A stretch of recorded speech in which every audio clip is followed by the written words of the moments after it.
It happened on a night I'll never forget, not because of the kiss itself, but because of the lies that followed.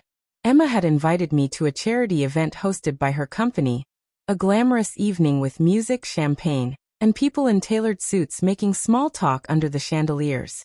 She insisted I come, though her tone felt less like an invitation and more like a command, and part of me sensed she wanted me there for appearances rather than companionship. The moment we entered the ballroom, I noticed him. Tall, confident, with the kind of charm that seemed rehearsed yet effortless. He hovered near Emma as though he belonged at her side.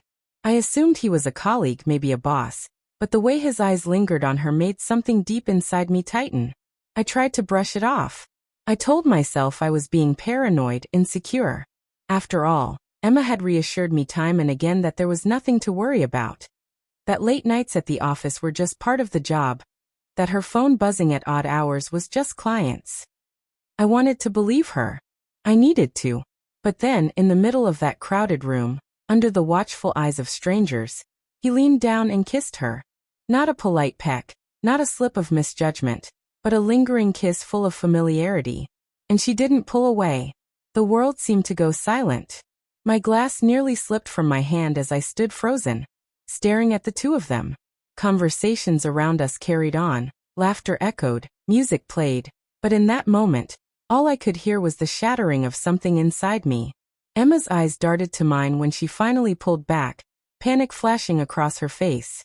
She stepped toward me quickly, her voice urgent, too sharp, too rehearsed. Daniel, it's not what it looks like. Not what it looks like. The most predictable, pathetic line in the book of lies. I forced a bitter laugh. Really? Because from where I'm standing, it looks exactly like my wife kissing another man. Her hand brushed my arm, desperate, trembling. Please listen. He's drunk, he didn't mean it. I didn't want this. But I had seen it all. The way she tilted her head toward him, the way her lips didn't resist. Drunk or not, no one kisses someone like that without permission written in body language. I turned my gaze on him, and he had the nerve to smirk, as if my pain amused him. Relax, mate, he said casually. It was just a kiss. Just a kiss. Words meant to belittle what I had witnessed, as if reducing it to something small could erase the betrayal. But it wasn't the kiss that gutted me. It was Emma's lies. Lies that had been building long before this night. Lies wrapped in excuses, in reassurances, in false promises. Lies that told me I was paranoid when my gut screamed otherwise. I looked back at her. At the woman I had once trusted with every vulnerable part of me. Her eyes were wide, pleading, shimmering with tears she wanted me to believe were for me. Daniel, you have to trust me, she whispered. Trust. The word hit like a cruel joke. Trust had been the foundation of our marriage, and she had dismantled it piece by piece while smiling at me through the dust. Trust you. My voice cracked, but it wasn't anger that came out. It was something colder. I trusted you when you said the late nights were work. I trusted you when you said those calls were clients. I trusted you every time you swore you loved me. And now I see what all those lies were covering. Her tears spilled then, running down her cheeks as she shook her head. Please, it's not like that. You're making it bigger than it is. Bigger than it is. Another lie, another insult to the truth laid bare in front of me. I straightened, feeling the weight of every sleepless night. Every knot in my stomach, every ignored instinct fall from me. For the first time, I wasn't begging for her honesty. I wasn't waiting for her to choose me. No, I said firmly, my voice steady now. I'm not making it bigger. You made it smaller.